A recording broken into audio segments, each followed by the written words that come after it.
Hello guys, so I just want to share with you a orange recipe. So my original recipe of orange pancake. So wala akong finalo dito guys na any recipes. So experiment ito.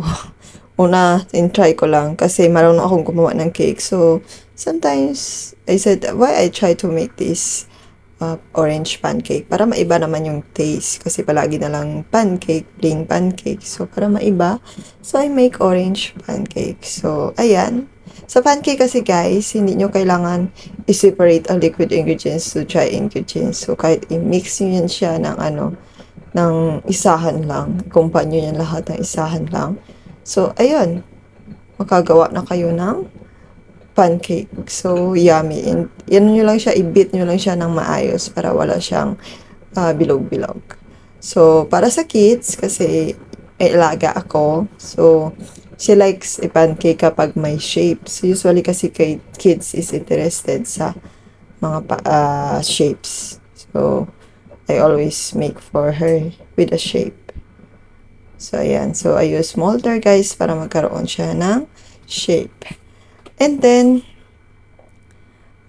para naman ito sa akin. So, kung paano gumawa ng orange zest na yun, guys, yung orange na gin-grate ko lang yung orange na yun, yung balat. So, hugasan nyo muna yung orange, kasi grate nyo. Yung orange na lang, yung orange part niya lang. So, para maging yummy. Yun yung isa sa magpayami sa inyong orange pancake. So, yun lang yung ginawa ko, guys. Para ito yung may mga orange-orange na nakikita nyo na yan. So, yan yung ginawa ko para maging mabango siya. At saka, hindi mo na kailangan maglagay ng vanilla flavor. So, ito na naman yung aking achievement for my experiment. So, kasi it's an experiment always ito, guys. Kasi wala akong finalo na recipe. So, in-try ko lang ito. And then, wow, sabi ko, uy, tastes so yummy. So, ayun.